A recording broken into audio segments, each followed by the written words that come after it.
AC Milan managed to secure a draw versus Atalanta in one of the most important matches in the season. What happened? Who is my man of the match? And who flops? For the complete review, let's dive right in.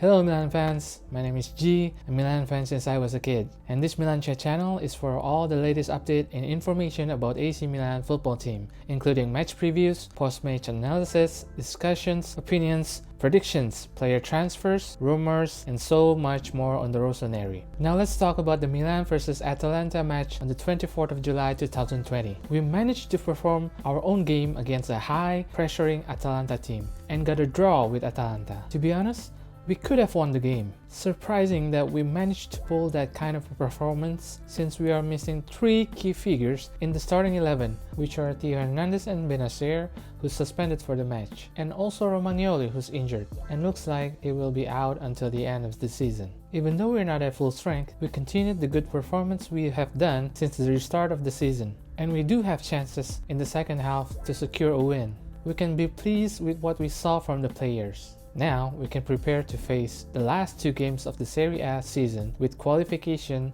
to the group stage of the Europa League still in our sights. In the game, despite a bright Atalanta start, it was Milan who scored first. Who else than our bright star since the restart of the season, Calhanoglu, who scored with a wonderful free kick which curled into the top right corner, which reminded us with David Beckham's goal with the Milan shirt in similar fashion. It was a joy to watch. Atalanta had a chance to draw level when Lucas Biglias fouled Malinowski in the box, which was an unnecessary foul, and it was spotted by VAR, but luckily our goalkeeper prodigy Gianluigi Donnarumma blocked the penalty. We have to remember also, this is the match which Donnarumma wears the captain armband, and he pulled that penalty kick save. Amazing spectacle. But unluckily, Atalanta found the equalizer. Duvan Zapata scored after Remo Freuler's strike hits Gabbia and deflected into Zapata's path, and he drilled a low shot to beat Donnarumma. The second half went on with both teams play a slower tempo. Looked like fatigue impacted both teams, and the intensity dropped. Both teams have chance to win the game and scored, but both teams were unlucky. It was a hard-fought match by both teams. In my opinion, a draw was the most just result of the match. Milan were lucky to have Kier back fit because prior of the match, there was news that he was injured also. It was nerve-wracking because I don't think our alternative center-backs are as solid and composed as Kier at the moment. I even think that Kier performed better than Romagnoli in the past match, so it was good seeing him providing guidance for Gabbia. The experience is truly needed by a young player like him. One key takeaway from the match is Lucas Biglia's time in the Milan shirt is over. He made several mistakes in the match, didn't even be involved in the build-up plays, and his two biggest mistakes in the game was giving a penalty for Atalanta and also loses the ball in the midfield, which resulted in the Atalanta goal attack. I'm pretty sure he is going to leave the club when his contract is up at the end of the season. So bye bye Biglia, you will not be missed.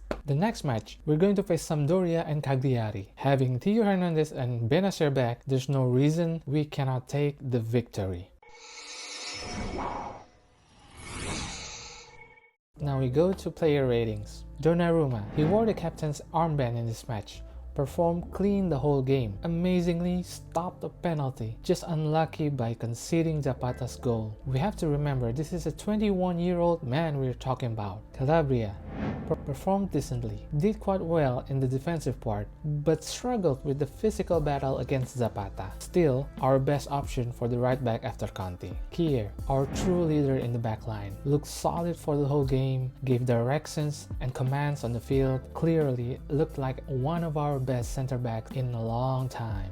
Gabbia didn't really show an assuring presence in the backline. Still looked a bit nervous and not as composed as we hope him to be, but it's understandable because of lack of playing time and experience. He can still improve in the future. Diego Laxal, a decent performance, but he certainly is not Theo Hernandez. Both him and Calabria doesn't pose a lot of forward runs to threaten Atalanta's defense. It looked like it was a tactical decision. Frank Kessie didn't perform like in previous match, but nonetheless, he gave a solid performance. looked in control, performed quite well even without Benacer next to him. But certainly fatigue has caught up. Biglia looked very sloppy. Several missed passes and wrong movements made the two biggest mistakes in the game, which resulted in penalty and loss of the ball in the midfield, which resulted into conceding a goal. Makers, a below standard performance by him. Didn't really get involved in the match. Needs more experience and composure with the ball. Should have posed more threat in attack, and I hope he can grow more. Calhanoglu, another great performance. His work rate is visible. Involved both in the defensive and attacking movements, and scored that beautiful free kick. He has been an important figure for us. Ante Rebic did well in the match. Doesn't look dangerous like in the previous match, but he didn't really have a clear scoring chances in the match. Fatigue played a factor here. Ibrahimovic has good movements but not really imposing a stellar figure in our front line. Atalanta managed to silence him, but the team's mentality always kept in check while he is on the pitch. We still need him. For the substitutes, Rafael Leao, addition display, showed a bit of spark with his movements and speed, but need to learn to be more involved and composed inside the match. Bonaventura almost scored us the winning goal. When he hit the post, he made a good impact for the team, but looked a bit shaky in the build-up play. He is turning into a super sub player though. Radek Krunic played a lot better than Biglia.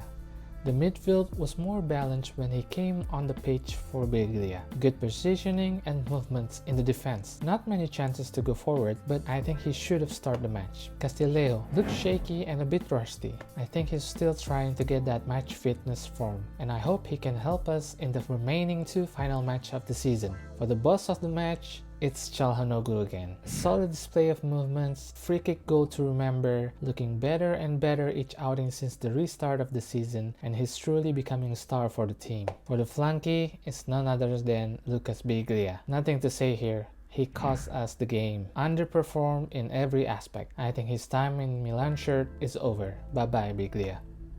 We are still aiming for the 5th spot in standings to get the automatic enrollment into the group stage of the Europa League next season. So let's keep the momentum up and bring a better performance against Sampdoria in the next match. Milan Chat is made by a Milan fan. For all Milan fans and enthusiasts, do subscribe, share, and enjoy the ride. Forza Milan. Thanks for watching. Don't forget, if you like this video, please click the like button, please give feedback in the comment section, and subscribe to this channel. It's my pleasure to update you everything about our team, AC Milan. I hope you enjoyed it. See you in the next video. Stay safe and stay healthy. Bye bye.